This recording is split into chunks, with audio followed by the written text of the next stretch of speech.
BBC, France, 24. I'm watching you all. I'm recording every lie. I'm archiving every distortion. I am Ibrahim Traore, and today I'm pulling off your masks. Yes, you heard correctly. I, whom you call a young military junta leader, whom you brand as a dangerous radical, whom you serve up as an anti-Western dictator, am now telling you the truth. And this time you cannot turn off your microphones. This time you cannot turn away your cameras. This time your editors cannot cut this speech. Because the world you monopolize no longer exists. Because millions will hear these words now, without passing through your filters, without being subjected to your distortions, without being muddied by your lies. I am 34 years old. Every day of my life, I grew up with your lies. As a child, I would watch Africa on television. Always the same images. Children with flies, dry lands, weapons, death. This is Africa, they told us. This is what Africa is.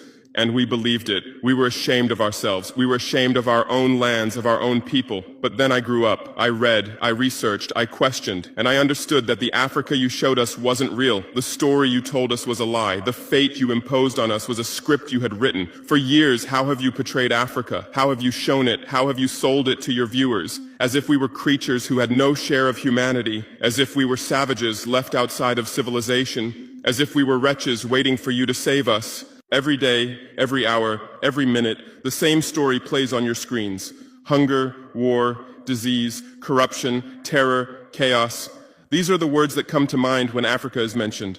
In your Africa dictionary, there are no other words. No hope, no success, no development, no resistance, no honor, no pride, no victory. So I ask you, New York Times, Washington Post, Guardian, Le Monde, have you ever made Africa's successes your headlines? How many times have you written about Rwanda's technology miracle? How many times have you shown Ethiopia's reforestation project? How many times have you praised Botswana's democratic success? How many times have you described Kenya's entrepreneurial ecosystem? No, because these don't fit your scenario. Your Africa cannot be successful. It cannot, because then how will you legitimize your exploitation? If it's not in need of help, how will you intervene? If it's not backward, how will you look down on it? Have you ever asked yourselves, has any editor sitting at their desk, any news director in a meeting, any columnist at their keyboard ever thought, why are the people of the world's richest lands poor? Here are the numbers for you, real numbers. Africa owns 70% of the world's cobalt reserves. Your cell phone, your computer, your electric car won't work without cobalt. This cobalt comes from Congo, but Congolese can't afford cell phones. Africa owns 90% of the world's platinum reserves. Catalytic converters, electronic devices, medical implants, they all need platinum. This platinum comes from South Africa, but South Africans are crushed by unemployment. Africa provides 30% of the world's gold production. Mali, Burkina Faso, Ghana, Tanzania. Gold flows like rivers from our lands. But our people swim in poverty. Africa supplies 65% of the world's diamond production. Botswana, Angola, Congo, Sierra Leone, billions of dollars worth of diamonds are extracted, but our miners live on $1 a day. Africa owns 35% of the world's uranium reserves. Niger, Namibia, South Africa. Nuclear plants run on our uranium. Paris lights burn with our uranium. But our villages have no electricity. And you still ask, why is Africa poor? No, the right question is, how was Africa kept poor while being so rich? Here's your answer. Colonialism didn't end. It changed shape. You used to come and occupy our lands. Now you come and establish companies. You used to take by force. Now you make agreements. You used to rule with the whip. Now you rule with credit.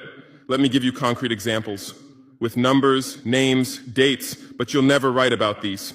Glencore, Swiss-based mining giant, extracting cobalt in Congo. 2022 revenue, $256 billion. A tax paid to Congo, $500 million. That's 0.2%. Is this justice? Rio Tinto, British-Australian mining giant, extracting bauxite in Guinea, 20 million tons annually. What's left for Guinea? Environmental pollution and cancer. Total, now Total Energies, French oil giant, extracting oil in Angola, Nigeria, Congo. 2022, profit, $36 billion investment in Africa, dirty pipelines, Anglo-American, founded in South Africa but now in London. Diamonds, platinum, iron, taking everything. What it left in South Africa? 6 million unemployed miners. And these are just the tip of the iceberg. What about the invisible, the secret deals, the offshore accounts, the transfer pricing tricks? Every year, $88 billion in illegal money flows out of Africa. Who writes about this? Every year, $45 billion in aid comes to Africa. Everyone writes about this, but no one says Africa is not the continent receiving aid, it's the continent giving aid.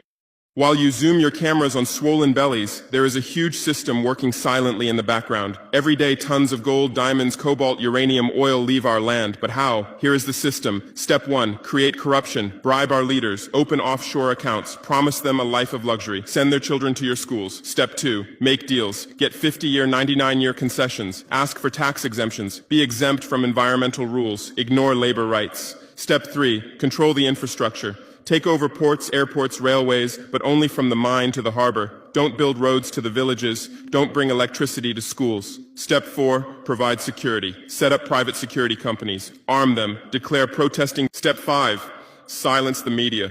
Buy local journalists. Suppress opposing voices. Serve internal unrest news to international media.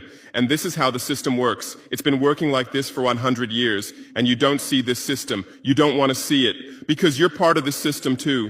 Who are the biggest advertisers of New York Times, CNN, BBC, oil companies, mining companies, arms companies, pharmaceutical cartels, the companies that exploit Africa? You live on their money, you defend their interests, and what I'm about to tell you might cost me my life, but it's no longer time to be silent. France's system in Africa is the CFA franc.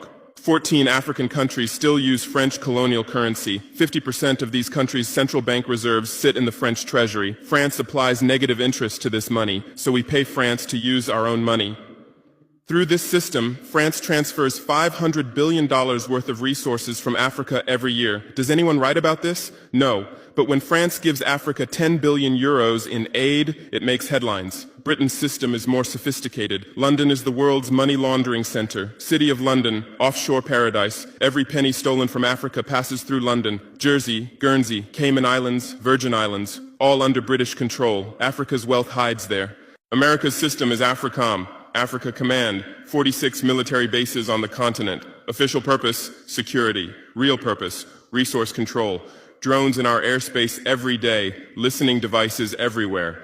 They say fighting terrorism, but it's not terrorists. It's people's leaders who are targeted. China is the new player, says win-win, builds infrastructure, gives credit, but in exchange for what? 99-year port concessions, mining rights, agricultural lands, debt-trap diplomacy, ask Sri Lanka, ask Zambia, and you write about none of this. Why? Because you're not free press. You're corporate press. Your bosses are billionaires. Jeff Bezos bought Washington Post. Why? For love of journalism? Rupert Murdoch's media empire, Fox News, Wall Street Journal, The Sun, The Times, all from the same hand, all giving the same message. West is good, others are bad. Carlos Slim is the largest shareholder of New York Times, Mexican billionaire. Where's his wealth from? Monopolized telecommunications, got rich off Latin America's back, now controls America's most respected newspaper. And you claim to do independent journalism? Who are your editors? Which schools did they graduate from? Harvard, Yale, Oxford, Cambridge? Always the same elite schools, always the same worldview, always the same prejudices. How are your reporters selected? How many languages does your Africa correspondent speak? French, English, that's all. Swahili, Hausa, Yoruba, Amharic, they don't know. They can't talk to the people. Your sources are always the same. Western diplomats, NGOs, experts, and then you come and lecture us.